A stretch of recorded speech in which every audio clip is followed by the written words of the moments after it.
Welcome to Summer Shorts, a subsidiary of Everything is Gay, Even the Straight Stuff podcast productions, where we promise you your favorite pop culture pizza in 40 minutes or it's free. The catch is, it's free regardless. I'm John McDonald here again with Magnus. Hi, Magnus. Greetings, all. So we decided to do some really kind of fun and lighter pop culture fare for summer, but that does not mean it's any less important.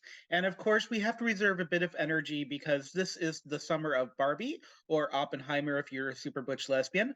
And then we go right into Gay Christmas, aka Halloween. And so we have to conserve a little bit of energy. But we're both really excited about what we're going to talk about today. So we're going to start off with what seems like a really big topic from the outset, but I think we can do it in 40 minutes or less. And we're going to talk about not Nanny from the BBC, but The Nanny from the US. You have to add the in because Nanny was a program in the BBC. Yeah. She was working on the right side of vanity. Oh god, I got the theme song already playing in my head again. No, that's good. So the theme song is super iconic. It is also a remix of, not a remix, it is a reimagining of a song from Sweet Charity. So if anybody out there watches Sweet Charity and is like, one of these songs sounds like the theme song to The Nanny, it's because it is. In TV writing class, we actually learned that in the 90s, when The Nanny was going on, especially in sitcoms, there was a big push to do memorable TV themes to get people to watch. So, like Family Matters, The Full House, The Nanny, even kind of Sabrina and Boy Meets World, they all had these really the theme songs were made to be remembered, and they do.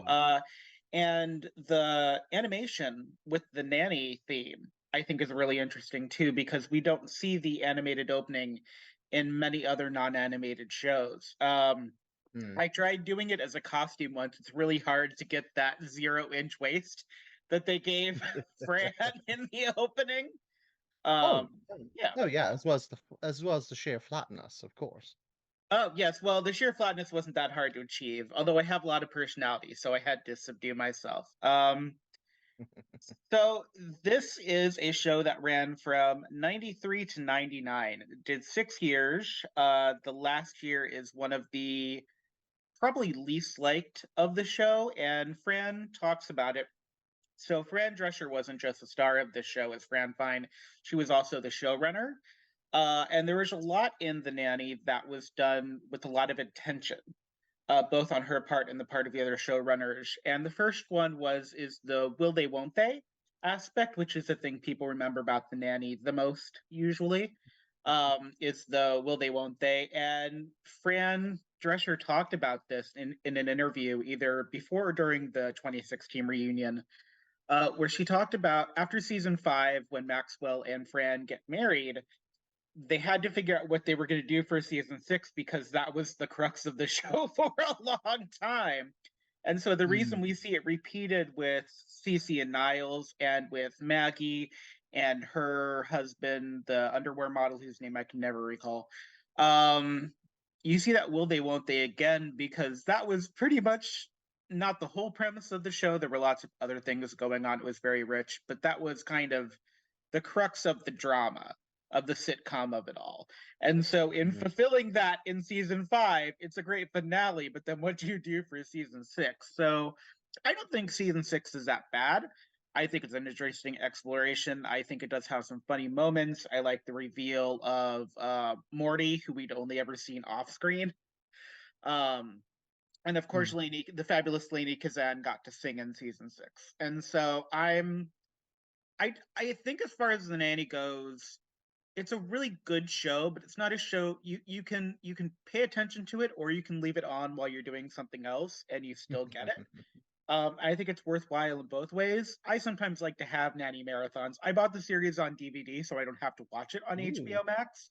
But if you want to watch it, it's on. It's just called Max now. It's not called HBO Max anymore. But the full series is on HBO Max, and sometimes Pluto will run it. Sometimes the Roku channel will run it.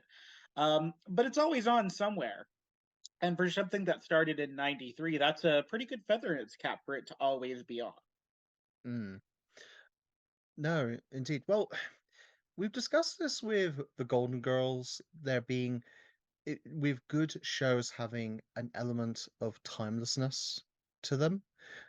It's clear that The Nanny is a 90s era sitcom, but there's something so relatable about many of the themes and the plots going on within the show.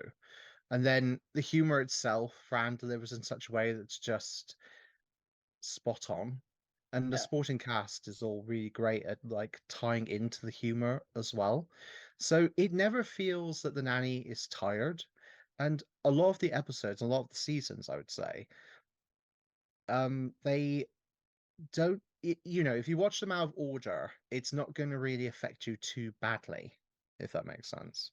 You can easily pick up into it, what's going on.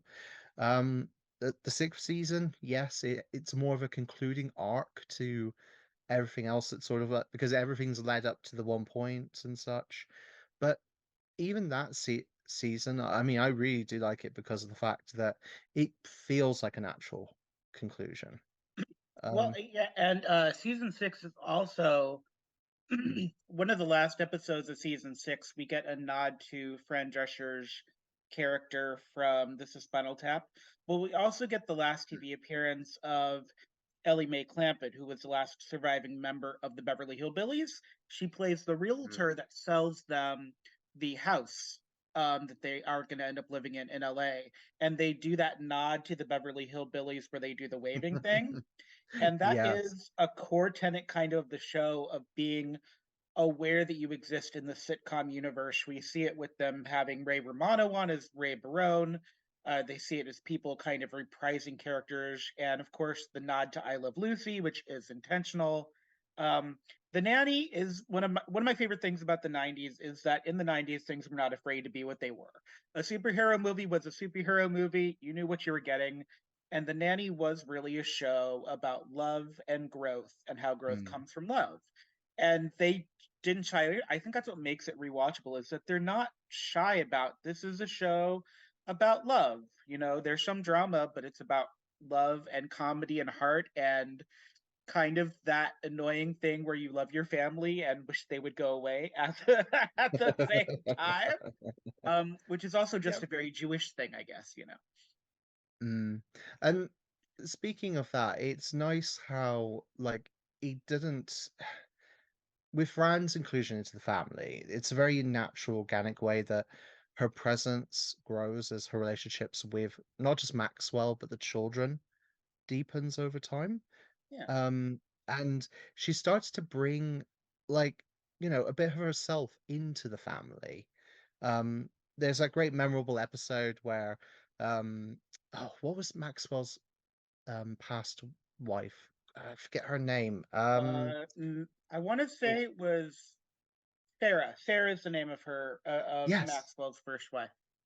Sarah's parents had a massive problem with Maxwell and Fran getting together, and well, particularly with like the The grandchildren and adoption. stuff. I think it's the adoption they Yes, had. It was the adoption episode. Yeah.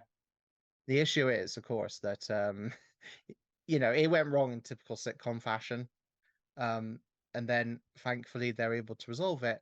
But the children show that Fran's been having such a good impact on their development and such. Yeah. Um, and that comes across really nicely and authentically. Um, That episode also has one of the best joke schemes in the show because in the show, often the joke is something will happen earlier in the show mm, and will come back at the end. And in that episode in particular, the joke is when they're coming, Fran is like, I want to take him to this and this steakhouse, which is seen as yeah. lower class with like onion bread Uh, and things you wouldn't yeah. see in England. And at the end of the episode, the dad, when they finally gotten over this like adoption process thing, um, the first thing he mentions is that same steakhouse, and Fran gives this knowing look both to the camera and then to Max. Hmm. And so that's a really great episode if you're looking just for the formula of how smart the show was. Mm, The adoption episode has both the heart and the humor that they balanced really well. mm. It's quite interesting that whilst there is a literal family at the heart of the show, it also feels like a show about found family and about having those people in your family that you choose to have so. And it's not really a matter of blood and such. It's more whom you want to include. Yeah, and you get that even in the pilot too. Mm. If you look at the pilot of it, even though they're in a smaller house and it is kind of distracting when you go from episode 1 to episode 2, Yes. you do get the sense of found family because the character of Niles could have been a very small part, but they Mm. really made him someone very memorable and snarky. The part of Cece could have been very small, but even in that kind of frenemies context, throughout the course of the show, she's a very stable character that we get to know. Mm. And in a way, in Fran pulling like the personalities out of the kids or tempering like Mm. Bryden's need to be a gruesome young man. Um, Yeah. yeah, there is a found family aspect, not just with like Fran's mom essentially inviting herself over to the home to eat all their food. It's this thing where there is kind of this organic where your fan family can also be your blood family. It's just a matter of choice, and that's also a Jewish thing. Is that for Mm. better or worse, your relatives are your relatives, oi, kind of thing. Oh, indeed. The thing with CC is they very quickly start to take away her whole thing about like ardently pursuing Maxwell. There is still sort of subtlety at some points to it, but her overt efforts to get Maxwell, you know, it like if I remember correctly, there was the episode where she took the children to the zoo, and then after that, there's not really too many concrete plans. Yeah, I don't think there was. There was just it's literally just her mentioning she wants Maxwell. I think it's because Fran Drescher is a really smart businesswoman. From Mm. when you see her in Saturday Night Fever, when you see her in UHF, she was showrunner on this. She was actually the nanny came about because of the show Princesses, which she was going to be in with Twiggy, where she was Mm. playing like a modern version of a princess. Um, and so they really knew a story about love, but it's one of those things where even though Fran wasn't as actualized uh, as Cece necessarily. She wasn't really necessarily a businesswoman. Lauren Lane was really self-possessed as Cece, and at a certain point, if you know you're going to put Maxwell and Fran together, then yes, you can poke fun at Cece's desire for Maxwell. Maxwell's also just handsome. It's also just Charles Shaughnessy. I mean, Oh. easily one of the first TV crushes. If you were into guys with a touch of gray. Um, Hmm. Also, Lauren Lane got pregnant like halfway through the show, so it became like you can't do as much physical comedy with her being pregnant. You have to start hiding her behind stuff. Or, Um, or, and, or and so large yeah, bags. or large bags, pillows, whatever you want to do. Fun fact: Cece's Pomeranian is actually Fran Drescher's dog, and so the Mm. Pomeranian in the show actually belonged to Fran Drescher, um, which I appreciate. As you say, it's another great example of great writing and sort of working it in there, Yeah. sort of to speak, like in-house jokes. And what I like is the fact that by the sixth season, Fran and Cece's like disagreements were actually cooling down, and they actually started to find an aspect of like companionship and friendship, dare I say, in I their think so. interactions. We see throughout the series, we see it at the end of season 1 especially, is that Mm. Fran really isn't just about dating and, trying to be young forever. There's that aspect of her personality, but we see throughout the show that's not all she is. She does Mm. kind of acknowledge that though she comes from this quote unquote lower class place, she Mhm. has a lot of class and style and personality, not just in fashion, which is what a lot of people think, but she does have ambition. She tries a whole bunch of things. She gets the kids to Mm. try different things. She gets Mr. Sheffield out of his comfort zone. And so, in a way, she's an equal to Cece, even though she's not necessarily a natural businesswoman. There's something about her where they can't really be rivals because they're just too different to be. They're Yes. too different to be best friends, but they're too close to each other to be enemies. It's very much a Dwight and Jim from The Office in a way. I guess, Mm. if you want to think about it, but it's that she did come in as a rival to Cece, but it was clear from the pilot that she Yeah. was so much more attractive to Maxwell than Cece was. Mm. Uh, They never did make Lauren Lane dowdy.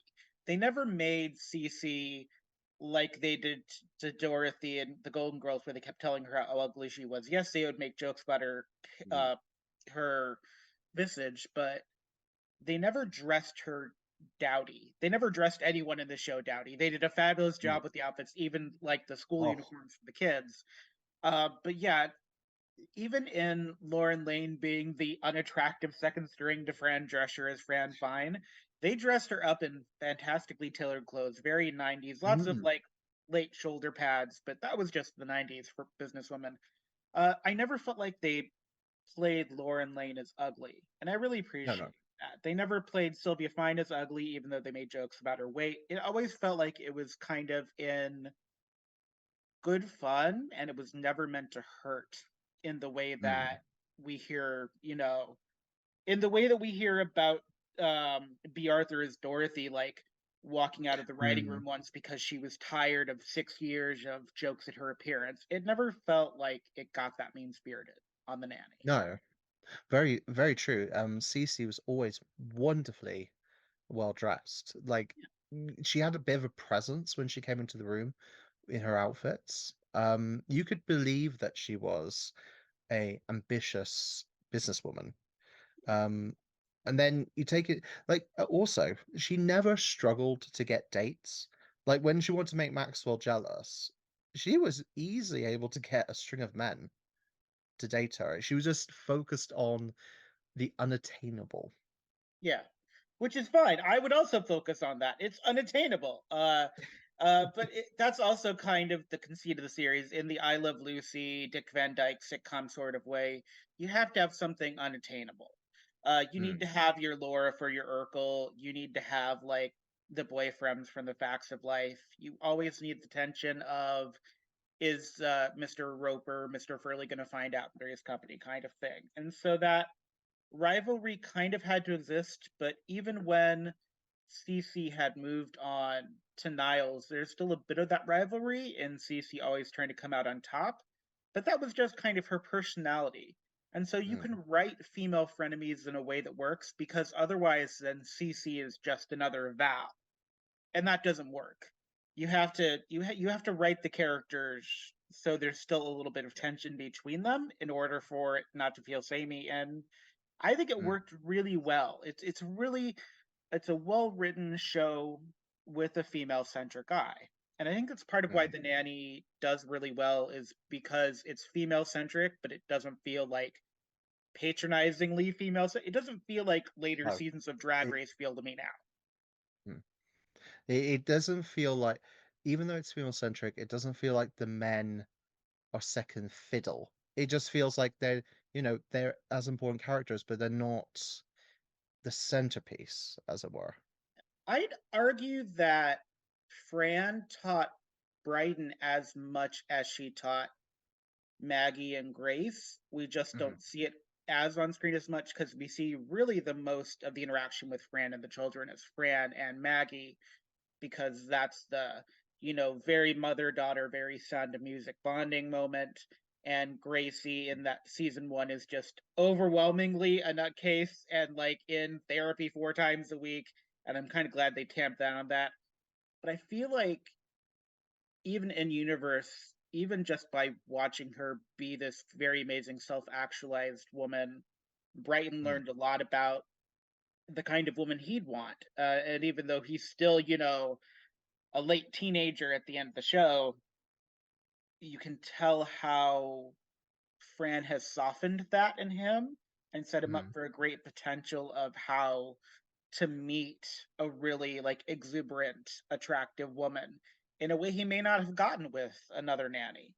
Because mm, in the pilot, he's like sticking a fake knife into his chest to like die in front of Fran, and in the finale at the airport, he's like trying not to tear up as he sends his, mm, you know, part of his family off. And it just, it's a kind of a remarkable thing to look at in how the show was about love and growth, and I think that it didn't shy away from being about that because a lot of Mm, sitcoms, when they transition, like Boy Meets World, really shied away from that blood yeah. family element. And The Nanny really was about Fran became a member of the family and then just made it official by marrying in. Um, yeah. Yeah. Mm. So I would love to at some point go into talking about the wonderful, beautiful camp slash gay elements in the series. Do you have any other points to bring up at the moment? I think at some point we should talk about Niles because I think Niles is a great segue, but I feel like the camp and the queerness of The Nanny can there's something very camp and queer about the archness of a very snappy butler. So I Mm. think that'll fit right in. So let's do some camp and queer. Let's talk about Sherry Lewis and Lamb Chop. Let's talk about Cher getting plastic surgery. Let's talk about that soft 90s glamour shot filter they used for all of their camera. I don't even know where to begin with the wonderful campness. Like, I suppose the best way to put it across is the way that they wrote camp and gayness into The Nanny. It feels both progressive for its time, and but at the same time, there's certain elements that they had which were quite indicative of it being written in the 90s. Yeah. Um, so, for example, like Niles, he's, as you say, wonderfully snarky. There was always a bit of like, is he, isn't he, with the character, to the point I think Fran brings it up Yeah. in one of the episodes, if I remember correctly. Yes, Um, she does. It's in that same gentle, brimming manner. It's not a like meant to accuse, not to stand out joke, but it is a Broadway theater world. So you really couldn't mm, do The Nanny without acknowledging the existence of queer people, because that was who was making Broadway in '93. In fact, I'd venture Andrew Lloyd Webber, arch nemesis of Maxwell Sheffield, they might be the only two really straight men in the universe, and even sometimes Maxwell you have to wonder about. So, yeah. there was actually, if I recall, several wonderful little subtle gay jokes with Maxwell. Um, Well, I'm he trying to was remember. also British, so in America you might as well have been gay when you were Yes. British in America in the '90s. Yeah. I will say they did do a requisite lesbian episode where Fran gets hit on by a lesbian, and that was kind of a '90s sitcom staple. They didn't quite Mm. go as heavy with it as Designing Women went, and I believe, if I remember correctly, the Mira Sorvino from Romeo and Michelle, if I remember correctly, played the lesbian that comes out. The guy that played Brock from Reba pretended to be gay in the episode he was in.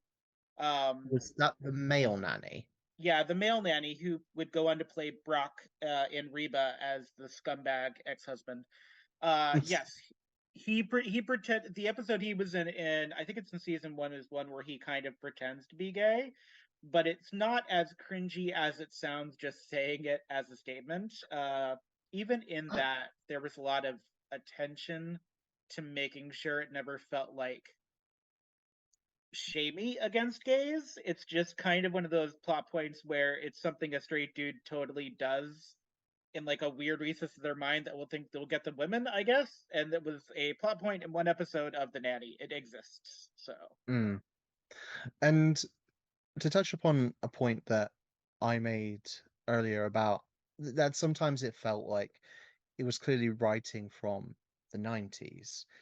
yeah, Um, a number of the some of the gay parts were overtly camp, where they were quite sort of like how gay men would be written as somewhat as overly effeminate or like overly snappy and snarky, etc. Um, that was you did see a number of characters with those roles, but at the same time, there was definitely a subtlety in the sense that there was never brought along that you were laughing at them. It was more to make a point of comedy. yeah, Um, there was a great episode where Fran and Val moved together in a small flat. Because I forget why. I think Fran was having another Fran was lover getting like people squabble. were eavesdropping on her dates, and she was like, "You guys, if you're not," she was like, "Max, if you're not gonna marry me, if you're not gonna put a ring on it, you got to stop like flicking the lights on the porch. I'm not 16, you know." Very yes, I remember that now. But yes, they move into apartment block because Val found it was full of men, and of course it's all gay men. Yeah. But that's the joke. But it's not a laugh at these gay men. It's just a laugh at Yeah. another example of Val's blondness. And I think you have to have a certain level of comfort and a certain level of acknowledgement that there are flamboyant gay men in the queer community. And as long as it's Yes. not so mean that it's like accusing them of being something they're not, there is a Mm, place in humor to do the more swishy Oscar Wilde type gay. And I think the nanny's humor never felt bitter and angry again. And I think that's something where when you look at it, I can't think of an episode of The Nanny where sometimes I have this, even with the Golden Girls, where I cringe at the humor. Like, I can't think of an episode of mm, The Nanny where I dislike it so much that I have to skip it. And I have a couple of those episodes for the Golden Girls, even.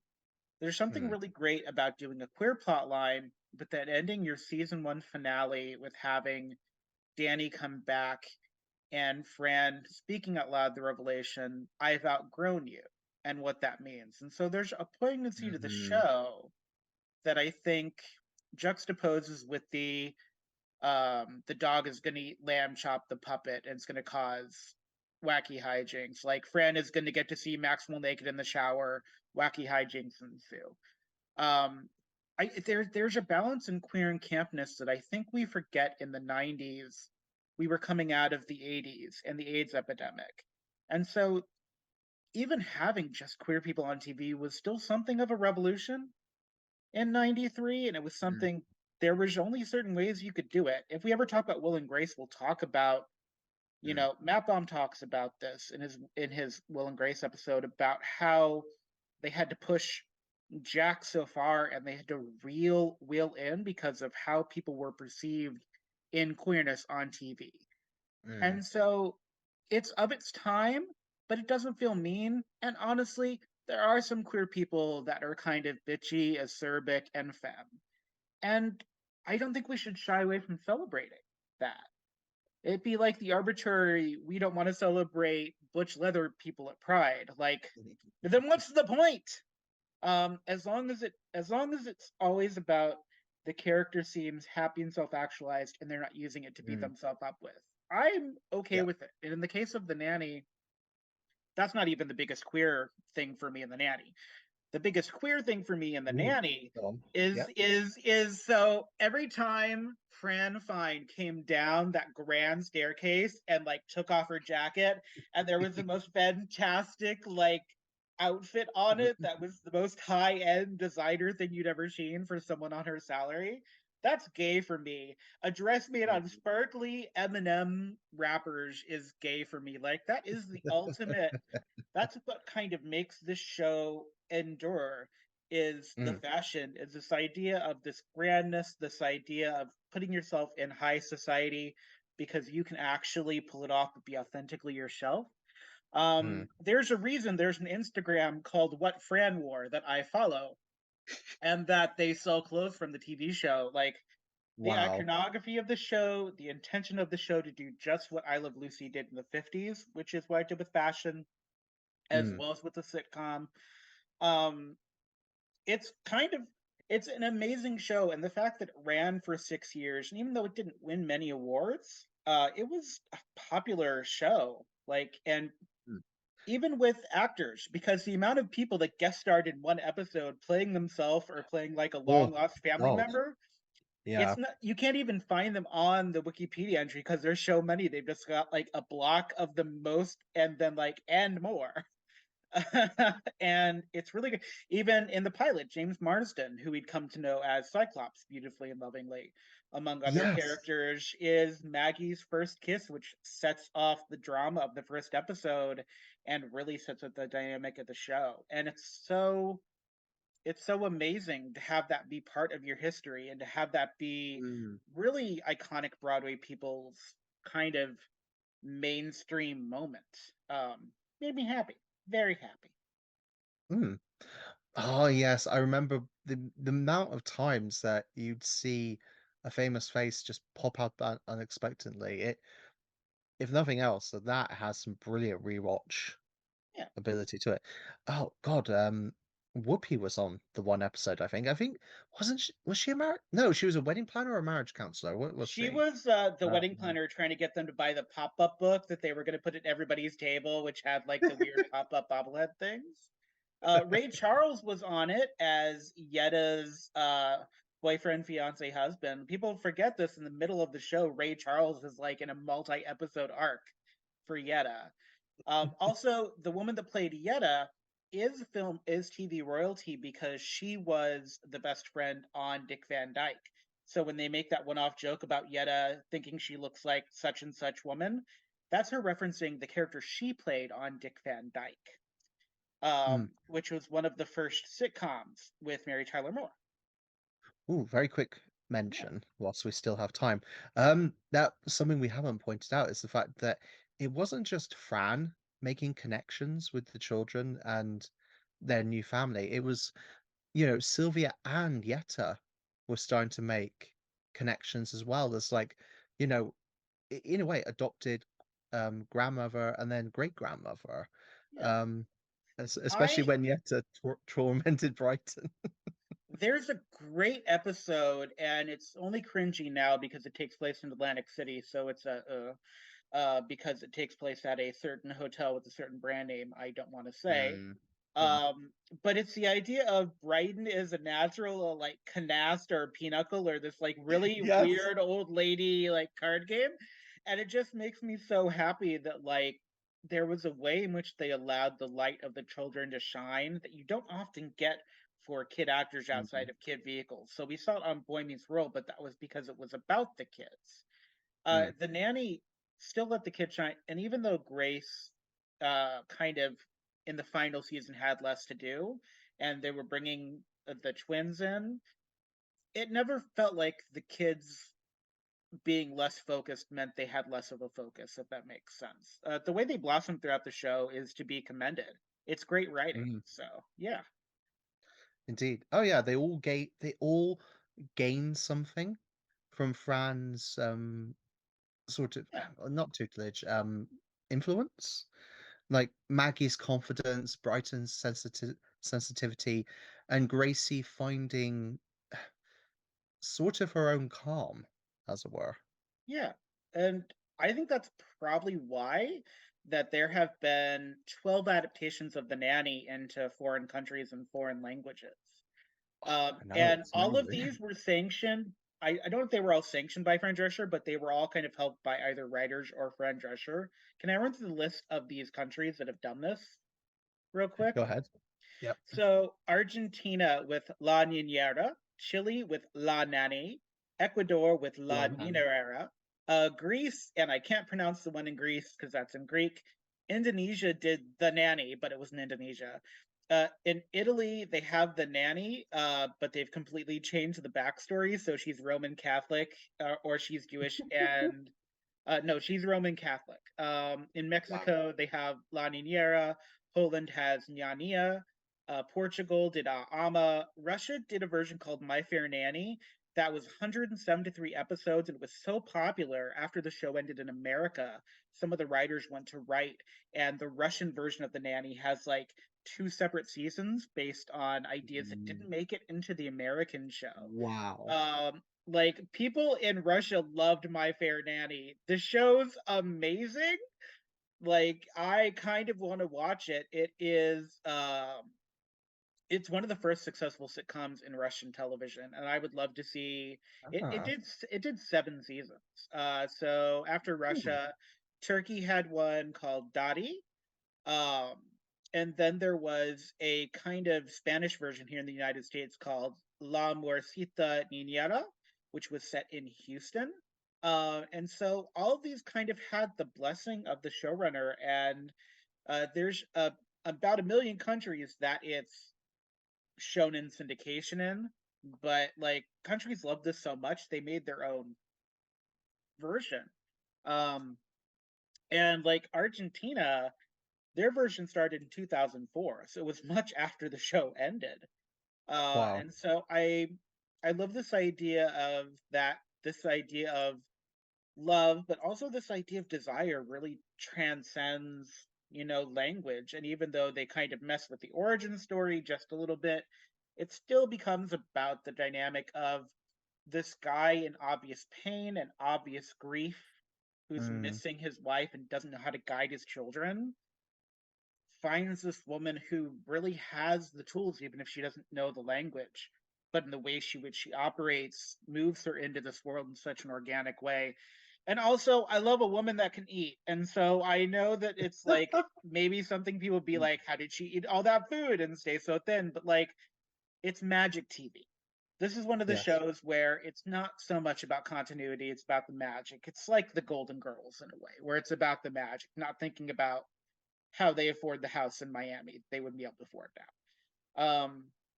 Also, it's just fun. It's like I always Yeah. say, we're allowed to have fun and also have heart. And I'm really glad that the Nanny happened, and I think it's a really special show, not just for queer people, but for straight. But it's also a very special show for queer people. There's lots of queerness in it, and that makes me happy. Um, Yes. yeah. I, if I was going to say, if there's enough one element we haven't touched on yet, that's just shows like the sheer fun and campness of this show. It's Fran's near religious obsession with Barbara. Oh yes, they never show Barbara. She never is a guest star. She's always off screen. She did have a Yeah. phone call in one episode.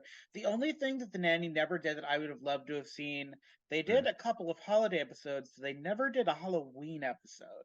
I would have No. loved to have seen a Halloween episode of the nanny. I can only imagine what that would have looked like. And it's one of those things where that is Mm. like the one thing I always kind of wish, because I'm just imagining the theme of the episode for Niles as like a C plot is being like going around trying to clean up after everyone because they just leave a mess Yeah. of Halloween decor everywhere.